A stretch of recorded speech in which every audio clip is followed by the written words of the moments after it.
Good afternoon. And today I have an honor to interview Dr. Radhika Kapoor. Good afternoon, doctor. Good afternoon, doctor. Thank you so much for having me. And I'm so honored to interview Dr. Kapoor today because we are geographically close. We can sort of a neighbor. We're both in New Jersey.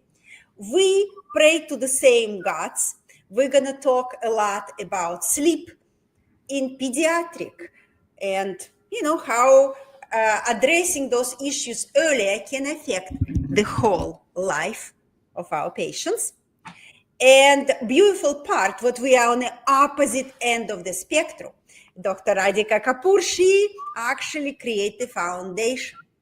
And I actually work with people who did not have that foundation created. I work with adults, and I can see the result of absence of that foundation, for better or for worse, but that's life.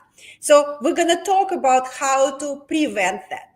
And number three, as I mentioned many times, I wrote a book. And in my book, not only I talk about adults, or in my story, my heroes are not only adults. I do have a child who suffered from sleep and breathing disorder, and how it was not recognized, and how it was labeled ADHD, and everybody bullied her about the bedwetting, and how she had troubles focusing in school. And these particular features, I can see that in one child. I can see it in many of my patients. I don't see a lot of kids, but in the kids who come to my practice, they belong to the families. So I can see that very, very often. So it's not a fairy tale. That's the reality, what I see every day. And today we're going to learn how personalized approach can address those issues, they're not going to become lifelong issues.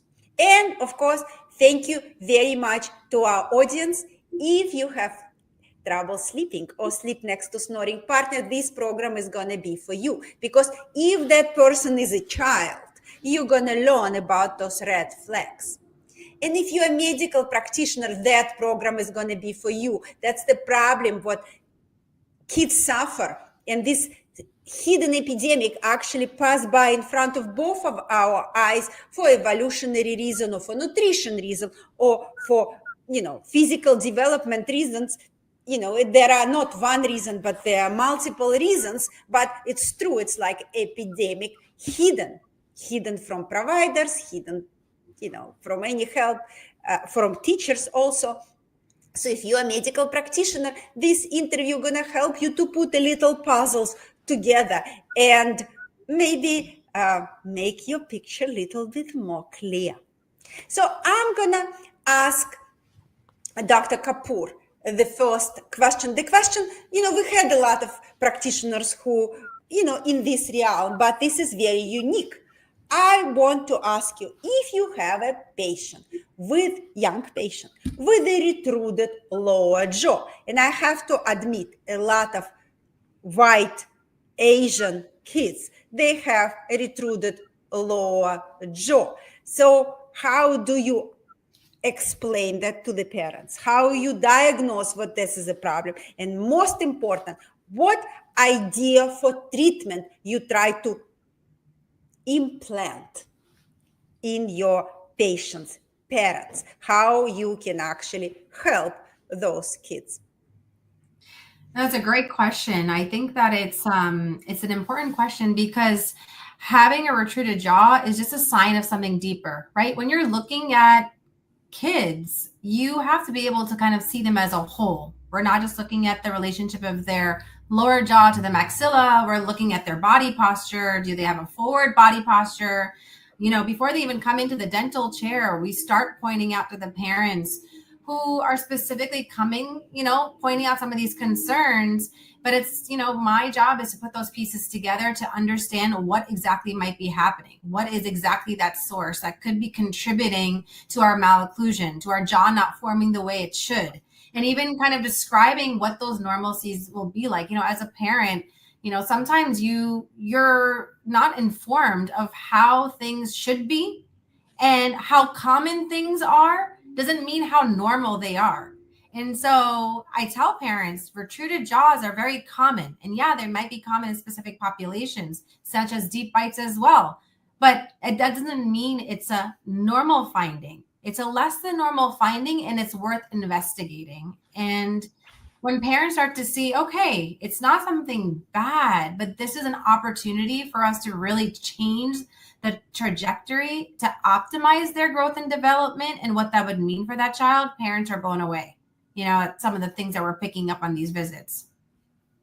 But this is going back to my questions. What treatment strategy, and you can outline them by the level of, how often you offer it to the patient, what exactly you offer to the patients. Yes, you pick up the airway problem signs, kind of mouth breathing, circle under the eyes. Yes, maybe crossbite, maybe narrow maxilla. But what would be your treatment strategy, especially for kids? And I want to, I don't want the didactic answer.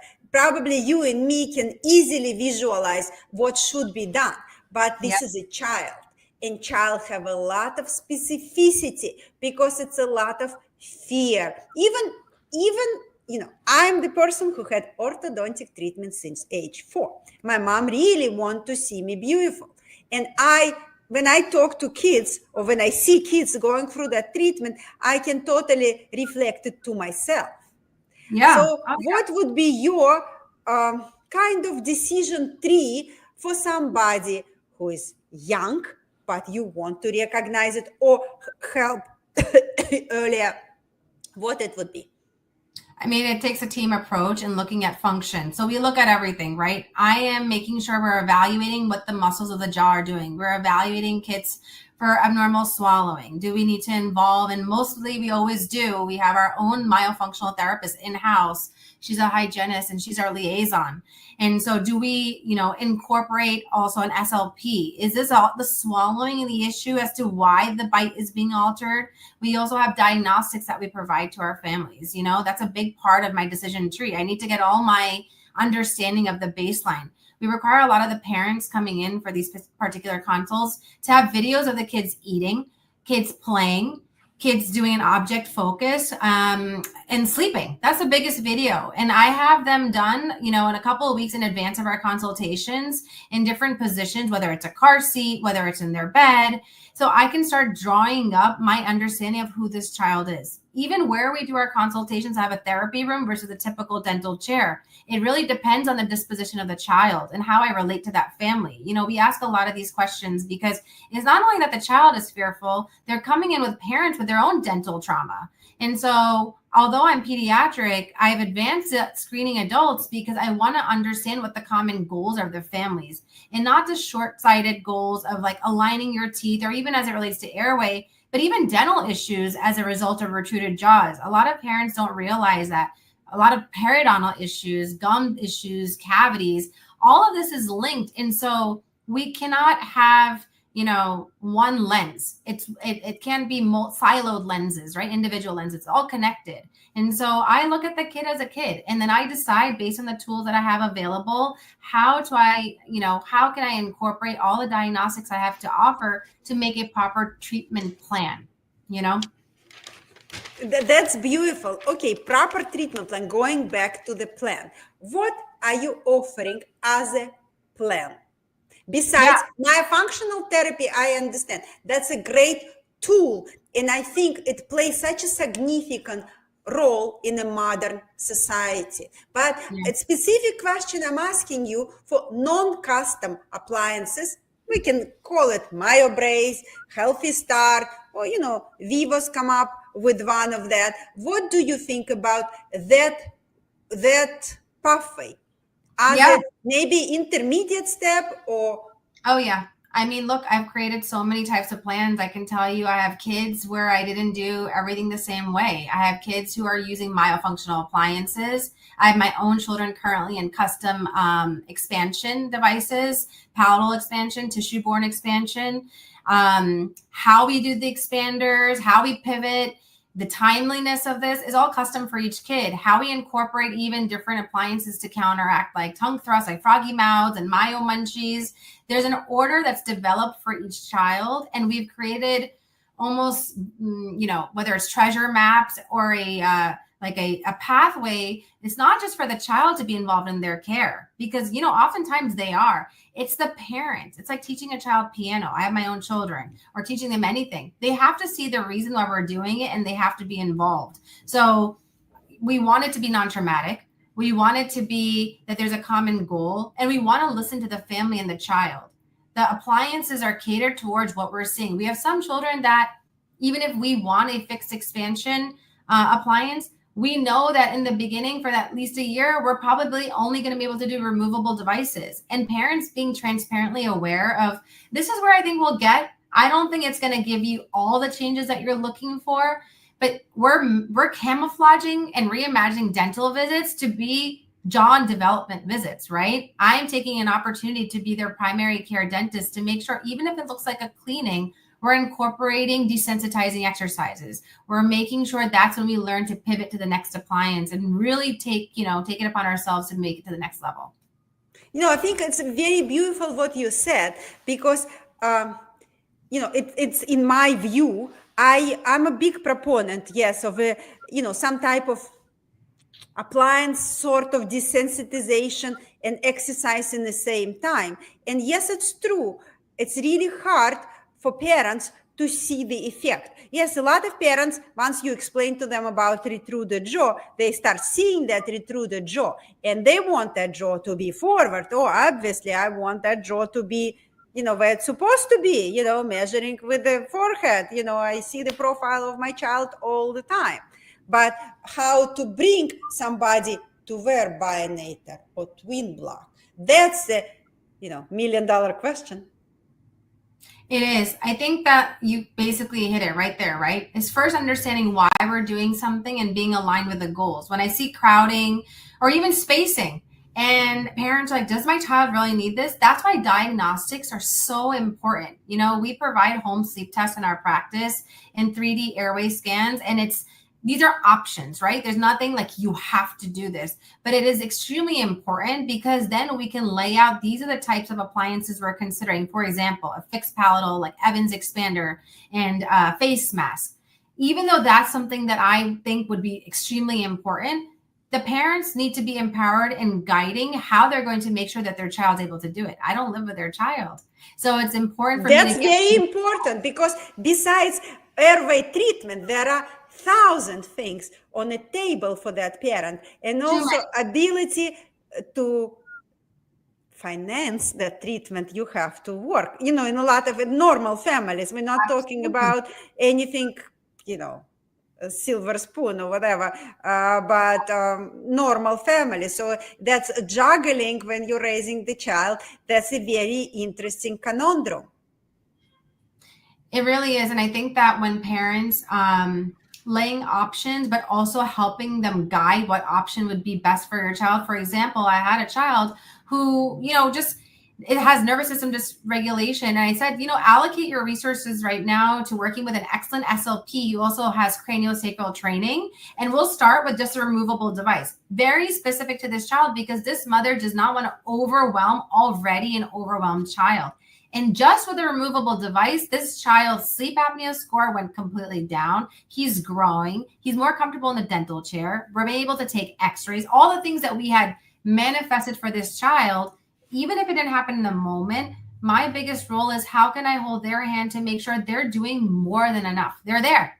They came. They showed up, and they were doing the research, because that's information education is where it starts. And the kids start to pick up on that. And rather than trying to just pacify and make their parents happy, they start seeing that they're comfortable. They're not scared. They're not mouth breathers. They're not gagging at the dentist. They're able to tolerate things that they felt like, why can't I do this? And why is everyone trying to fix this for me? And once you start realizing that whether they're pediatric or adult, they still have to have the ability to be part of their plan. That's, I think, very important, because for me, I also have my kids, and, I cannot say I did it 100%, but I always try from the moment the child was inside, to look at that, at the person. It's totally different person, and I respect that person and I respect his desires, but in the same time I want to guide him in the right direction. Successfully not, I did it, but I did it. But and this is the same way I try to explain to parents would come, as my patients, and make them aware what's going to be with the child. So yes, I think yes, we all want results, but it always have to be that balance between the price and result. So it's wonderful what you do that. And now I'm going to ask you a very complicated question about tongue ties. I know you are a mom and you breastfeeded, and how was it with the posterior tongue tie? Like, I giving my audience all the details, what I know, private details, what I know about your journey. But after this article in New York Times, what no marketing is bad, but it's really kind of illuminate our area, and put, Absolutely. people were able to get to the different sides of the barricade, and nothing wrong with that. I work a lot with people who are, pro tongue tie release and opposite to tongue tie release, and a lot of them osteopath or PRI, PT practitioners. So, I know at this, science is not a closed book, and probably this particular topic can have several right answers. So what's your view? I had my tongue release in age 4 and my lip release in age 4, and I see the direct connection with the fascia, and I see the direct connection actually with the big toe and all of that pelvic floor diaphragm story. But I did not develop, one view on that. I still have two views, but I want to know, what's your process of evaluating the tongue tie, anterior, posterior, and how you approach that for somebody who not just born. This is one story, you had it done in a hospital, child didn't want to get breastfed, but after that. I'm glad you asked that, because I feel like my career has evolved that way, and myself. I'm getting my tongue tie release actually next week. I'm going to go see my mentor, Dr. Zagi. And a big part of this journey has been very humbling for me, because this is my view because of my upbringing, right? I'm privileged enough to have all this higher education, learn from the best of the best. However, my opinion on tongue tie is, it goes back to not looking at it as this almighty savior procedure that's going to change the trajectory of your life. One, you need to know what your goals are, right? This is part of my wellness journey. And I have a clear picture that I have sleep apnea, I have pelvic floor issues, I have hormonal autoimmune issues. And after I took my sleep study and my airway scan, it was very obvious to me as to this was just going to be one part of a very big journey of things that I need to do for my self-care. And with my children, I mean, before I even got into doing releases, I was part of cleft palate teams, craniofacial teams. And so I knew the concept of working as part of a team. I think where the messaging would get lost is, there's a baby, but there's a whole family. And the family needs to understand that procedures are not what create the miracles, although they can create so much improvement if it's meant for the person that sought it. However, the team matters. And it's basically knowing if there's dysfunction to begin with. I think that you can either have a procedure mindset or you can have a root cause mindset. This is my opinion. And it's up to the person, whether it's the parent deciding for their child or an adult deciding for themselves, is how do I align what my medical professionals, my therapist is laying out for me. And at the end of the day, it becomes our personal decision as a parent or as a patient itself to determine what is right for us. And so my view on releases is always going to be biased, because I have seen transformations, right? I've seen that you put the right team in place, you listen to the parent, you don't rush to do things, and you provide continuity. That's the biggest thing, is that if a release is done and if you've never seen the baby later on, you need to know how the story plays out. And my second child developed sleep apnea, at the age of 2, and she was released, and I breastfed her. I did all the things, and she was born during COVID, but it became my mission is continuing to be, where did it go wrong? And why did I experience postpartum anxiety as a result of letting this happen to my child? So I understand the parents and the therapists who are like, I'm anti, but the way I've always been raised is I don't try to play Switzerland when it's necessary to make a decision, but this is an elective choice. And it's important that every single person that's on your team, whether it's your IBCLC, whether it's your feeding therapist, your SLP, your body workers, they need to also have an understanding of where their role is. And if that team is not working together very well, then what ends up happening is those stories where there was no improvement, or this child still continued on to progress in a certain way. And I think the bigger picture, if the New York Times wanted to write something about, is why is healthcare in general siloed? Why are we working alone? Why are we not collaborating? If your arm hurts, it could be from the way your posture is. So I wish the focus, I'm just a very positive person. I wish the focus for my parents out there and the providers is we can reframe. It's our power. It's not only our power to do procedures and make appliances. It's how to reframe the mind about something that we're trying to do and recenter our mission. So even a well-meaning professional doing all the amazing things has to empower the parents to understand that we are a whole team. We're a whole community trying to make these changes. It is not just one provider or one therapist that can do it alone. We do this together. So anyone that's doing a release should be connecting with an airway-centric dentist like myself to make sure this child is developing, that tongue is staying up. They're using the special teethers and the appliances to promote tone. And what are those observations that are not being made in your typical quick pediatrician visit? How can you feel like an empowered parent without also feel like you're getting fear mongering from the internet? And that's how most of my parents find me, is therapists, or they've done their own research and they started to put the pieces together. And we need to be more cohesive. I love it. I think yes, it's true. My view on healthcare, and that's why I wrote my book, because I want to change that perspective. Yes, it's not one thing, it's everything. It's several pieces of puzzles what need to be put together. And yes, education, it has to be there.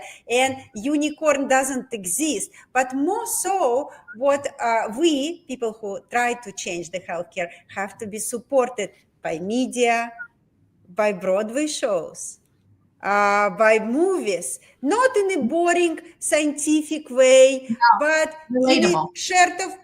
in a way of stories, what people can connect or recognize themselves.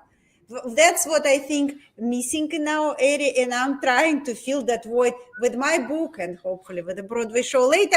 But yes, dreams, I hope our dreams they're kind of the same and they come true. And yes, we are surrounded by a lot of visionary and really smart people. So I think it's very realistic. Mary, I agree. Absolutely. You're doing it. Yes. Thank you very much. And you can find information about Dr. Kapoor underneath this interview. And she has a great social media presence. And we're so honored what, we can do that together and, have a lot of wonderful events and make this information known to the public. And again, science is not a closed book, and we're both going to be really surprised and delighted by new, frontiers of the science and what we're going to learn into their journey. Because unfortunately, I have to admit, I see a lot of very sick adults. And I think if they can reverse the time back and I can educate them, just like Dr. Kapoor is doing right now, they wouldn't have high blood pressure, atrial fibrillation, diabetes, depression, and anxiety.